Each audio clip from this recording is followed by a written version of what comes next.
Bonjour à tous, aujourd'hui je vous propose de corriger du bac donc de Polynésie du 2 juin 2021.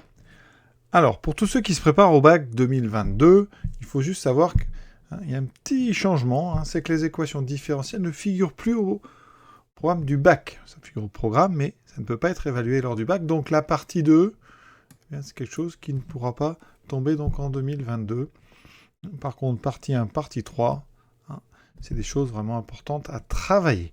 Donc on est parti, on a une partie 1 qui est une partie graphique, sur les définitions un petit peu des nombres dérivés et de la convexité graphique, et une partie 3, étude de fonctions avec donc des tableaux de variation et une étude de la convexité. On est parti. Qu'est-ce qu'on nous dit donc? On a représenté ci-dessous, dans un repère orthonormé, une portion de la courbe de la fonction f. Voilà, définie sur R. On considère les points A de coordonnées 0, 2, donc le point A il est ici, le point B de coordonnées 2, 0, il est ici, partie 1. Donc on sait que la courbe C passe par le point A, et que la droite AB, c'est la tangente, donc à la courbe au point A. On vous demande de donner la valeur de F0 et celle de F'0. Qu'est-ce qu'il faut savoir absolument? Eh bien F0, c'est donc l'image de 0 par la fonction F, c'est l'ordonnée du point de la courbe d'abscisse 0. Quel est le point de la courbe d'abscisse 0? C'est le point A. D'accord? Donc, première chose, A, donc, pourquoi est 0, 2? Ce point, il appartient à la courbe C. Donc, l'image de 0, c'est égal à 2. Voilà. Deuxième chose, f' de 0, après le cours, on a déjà vu ça, c'est le coefficient directeur de la tangente au point de la courbe C, point donc d'abscisse 0. Ce point d'abscisse 0, c'est toujours le point A. Donc, ça veut dire que, eh bien, f' de 0, c'est le coefficient directeur de la droite AB. Donc, f' de 0, c'est le coef de la droite AB. Alors, comment évaluer un coefficient directeur? Eh bien, il existe une formule. Le coefficient directeur de AB, c'est donc YA moins YB sur XA moins XB. Alors ça tombe bien parce qu'on a les coordonnées de A et B. A, c'est donc 0, 2, et B, c'est 2, 0. Donc ici, YK, c'est 2, moins YB qui vaut 0. Sur XA, 0, XB, c'est 2. Donc on a 2 moins 0 sur 0 moins 2, ce qui fait 2 sur moins 2. On trouve donc moins 1. Donc, f' de 0 égale moins 1. Effectivement, graphiquement, eh bien, quand on veut mesurer le coefficient directeur, on regarde, on avance d'un sur la droite et on voit de combien il faut descendre pour revenir sur la droite. Et là, vous voyez, quand j'avance de 1, il faut que je descende de 1. Donc, ça implique un coefficient directeur de moins 1. Quand j'avance de 2, il faut que je descende donc de 2. Donc, ça veut dire qu'effectivement, on a un coefficient de moins 2 sur 2. La droite, de toute façon, descend. N'oubliez pas, on a bien un coefficient directeur négatif. Deuxième question. Et là, on va parler de convexité.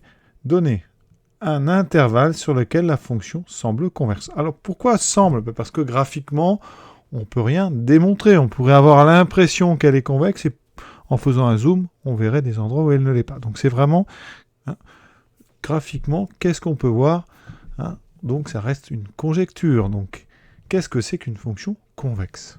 Une fonction est convexe quand, eh bien, sa courbe est toujours située donc au-dessus de ses tangentes. Et elle est concave quand sa courbe est située donc dessous. Alors ici, il faut trouver donc un intervalle sur lequel, quand vous tracez les tangentes, la courbe est toujours donc au-dessus. Eh bien, évidemment, c'est pas le départ, parce que quand je trace une tangente, vous voyez à gauche, ici, eh bien, la courbe est située dessous. Donc, ça n'est pas ça. On a une tangente qui est très particulière en A, pardon. C'est ce qu'on appelle une tangente traversante. Autrement dit, une tangente importante, c'est la courbe ici qui traverse en fait la tangente. La courbe arrive par dessous et ressort par dessus. Autrement dit, la tangente arrive par dessus et ressort, elle, donc par dessous. Donc on a vraiment une position particulière. Ça veut dire que le point A, c'est ce qu'on appelle un point d'inflexion.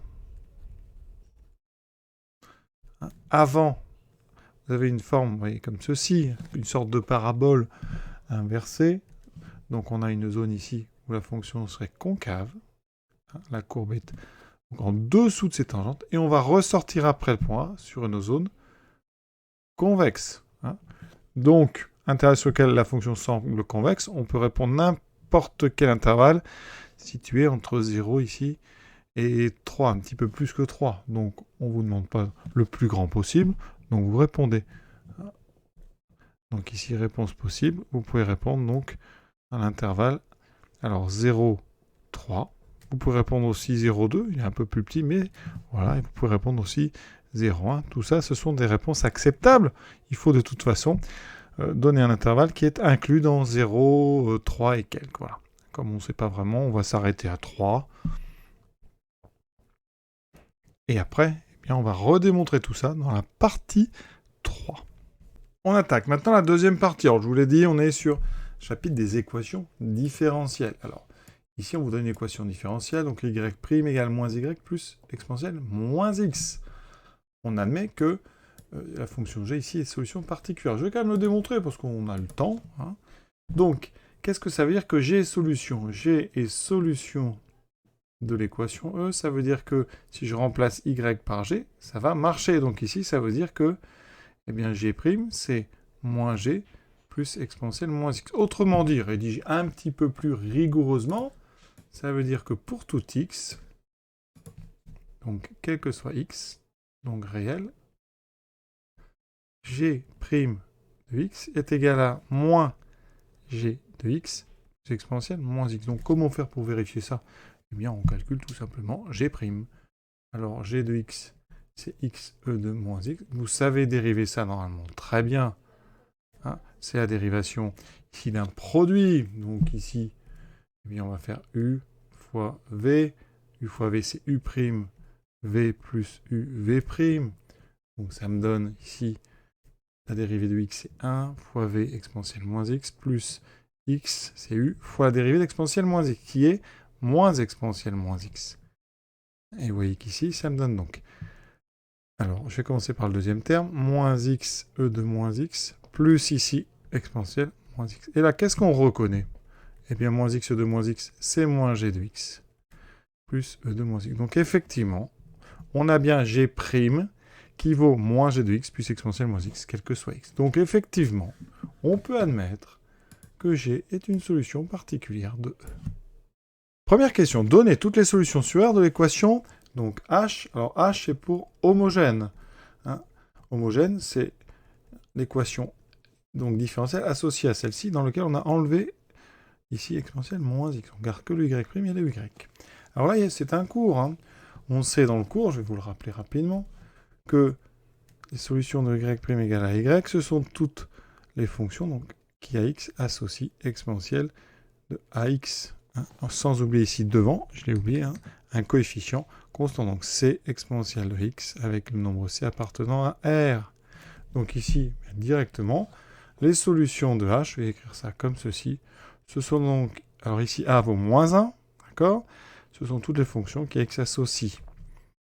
Donc c exponentielle moins x avec c, donc le nombre c qui appartient à R. Voilà, et ça, ce sont toutes les solutions sur R de l'équation homogène. Maintenant, grâce aux solutions de l'équation homogène, on peut résoudre l'équation E. Les solutions donc, de notre équation E, eh bien, ce sont toutes les fonctions dont l'expression, eh bien, c'est notre CE de moins x qu'on vient de trouver, plus la solution particulière, c'est-à-dire G ici, x, E de moins x, avec toujours le nombre C qui appartient à R, d'accord? Donc ici, on a solution donc de H plus la solution particulière. D'accord? Et voilà, donc comment on résout une équation différentielle. Il faut une solution particulière et résoudre l'équation qu'on appelle homogène. Alors tout ça, évidemment, ça peut se démontrer. Prenons f, donc, qui est solution de... Donc f appartient aux solutions de... Ça signifie quoi? Eh bien, ça équivaut à dire que f' est égal à moins f plus exponentielle moins x. Autrement dit, pour tout x, ceci est... On a f' de x égal à moins f de x plus e de x. Il suffit maintenant, eh bien, de mettre f' plus f égale e de moins x. D'accord? on peut le démontrer, ceci. Hein. Prenons donc f, hein, qui est solution donc, de E. Ça équivaut à dire que f' est égal à moins f plus E de moins x. D'accord? Ça, c'est pour dire que quel que soit x, f' de x est égal à moins f de x plus E de moins x. Je rappelle aussi, on a démontré que g' est égal à moins g plus E de moins x. Ça, on sait. On l'a déjà démontré puisqu'on a dit que g est solution particulière. Eh bien ici, on va écrire cette relation juste au-dessous. On a tout à fait le droit puisqu'elle est vraie. Et on va faire la différence des deux. Donc ça veut dire qu'ici, ceci implique que f' moins g' est donc égal à moins f plus E de moins x plus g moins E de moins x. Vous voyez que les exponentielles s'annulent. On a fait la soustraction des deux lignes. Et il me reste ici, en factorisant par moins f moins g. Alors on peut revenir dans l'autre sens en rajoutant cette ligne rouge. Donc ici, c'est une équivalence. Et ensuite, eh bien, cette relation, on l'écrit en disant que ça fait f moins g prime, qui est égal à moins f moins g. Et ça, eh bien, ça signifie que f moins g est solution de SH. D'accord? C'est donc une solution de H. Qu'est-ce qu'on vient de faire? Eh bien, on dit donc que f appartient aux solutions de E.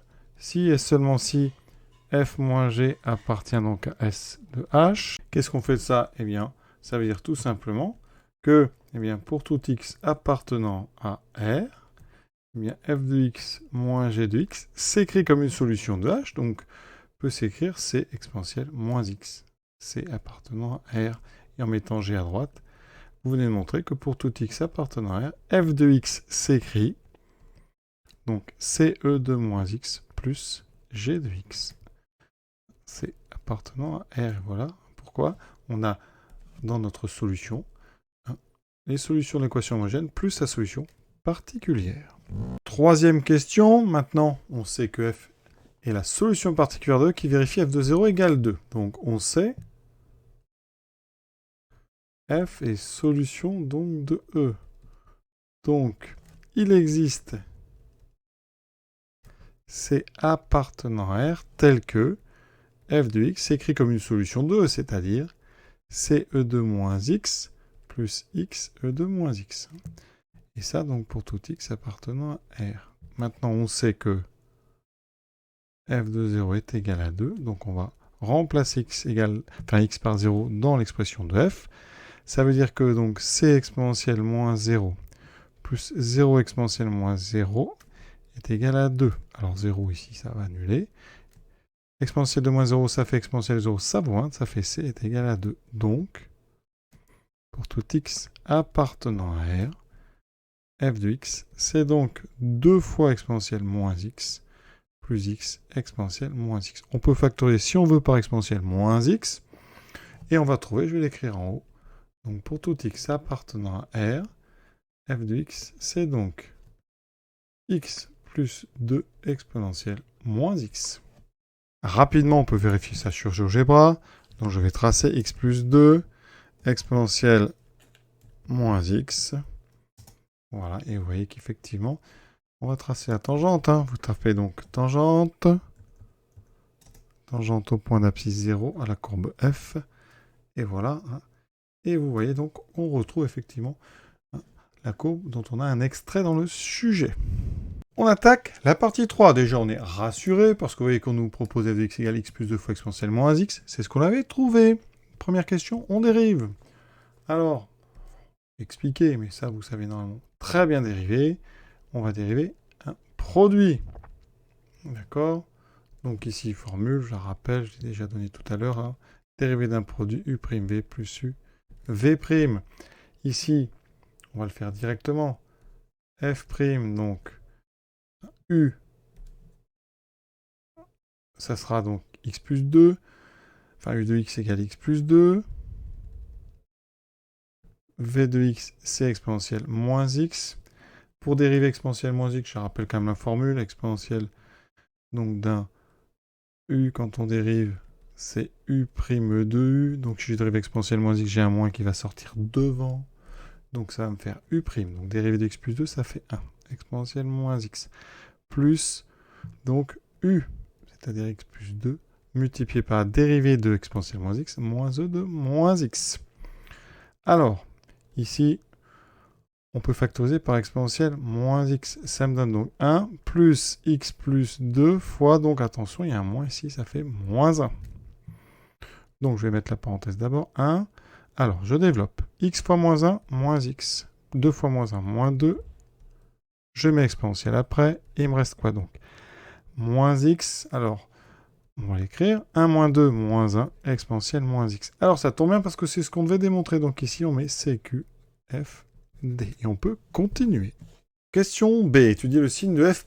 Alors, F', vous avez donc un produit. Donc il faut le signe de chacun des facteurs. Je rappelle que pour tout x, un exponentiel, c'est strictement positif. Donc, si vous mettez moins x, ça reste strictement positif. Un exponentiel est toujours strictement positif. Donc f' est du signe. D'accord, est du signe de moins x, moins 1, qui est une fonction affine. Donc le tableau, il va être très rapide à faire. Donc, je vais faire un tableau, voilà. Ici, donc on est sur R, donc de moins l'infini à plus l'infini. On va avoir f', qui est du signe de moins x moins 1. Alors moins x moins 1, je le fais, mais quand est-ce que ça s'annule? Ça s'annule quand moins x égale 1, donc quand x égale à moins 1. Donc valeur très importante, ça va être moins 1. C'est là où s'annule la dérivée. Ensuite, moins x moins 1, vous avez un moins ici. Donc, c'est une fonction affine décroissante, ça fait plus 0, moins. Ça veut dire que les variations de donc f, variation de f ou variation de f de x en fonction de x, c'est donc croissant, décroissant. Ici, la dérivée est positive, puis la dérivée négative, elle s'annule en moins 1. On a donc ici un extrémum, un maximum donc local en moins 1. On va quand même calculer l'image de moins 1. F de moins 1. Pourquoi je le fais? Parce que je le fais toujours quand je peux, mais en plus, on nous demande ici de calculer la valeur exacte de l'extrémum. On ne nous demande pas les limites, donc on va pas les mettre dans le tableau. Je remplace donc dans l'expression de f, x par moins 1, ça me fait moins 1 plus 2 exponentielle moins 1. Moins 1 plus 2, ça fait 1. Et il me reste exponentielle de 1, c'est-à-dire E. Donc ici, on va mettre donc E, c'est une valeur exacte. Remarquerez que le tableau de variation correspond bien à la courbe qu'on nous a donnée. Question suivante. Donc on est sur la question 2 et on va regarder la convexité. Donc pour la convexité, il nous faut, c'est le cours, il nous faut le signe de la dérivée seconde. Donc je vais calculer f seconde. Alors f seconde, c'est la dérivée de f'. On sait que f' pour tout x, c'est moins x moins 1 exponentielle moins x. Et donc on va dériver exactement comme on a fait pour dériver f, sauf que cette fois-ci, ici vous aurez u de x, et là vous aurez v de x. Ça nous donnera donc u'. Alors la dérivée de moins x moins 1, c'est moins 1. Fois exponentielle moins x, plus u', plus u, multiplié par la dérivée d'exponentielle moins x, donc moins x exponentielle, moins 1 exponentielle moins x. On fait comme tout à l'heure, on factorise, ça me fera moins 1, plus moins x moins 1, multiplié par moins 1. Ça donne, donc ici, exponentielle moins x, facteur de moins 1, plus x, plus 1. Donc vous voyez, il reste x exponentielle moins x. Donc ça, c'est f seconde. Je le note et on va en avoir besoin parce que vous savez que la convexité, elle est reliée au signe de f seconde, évidemment, quand f seconde existe.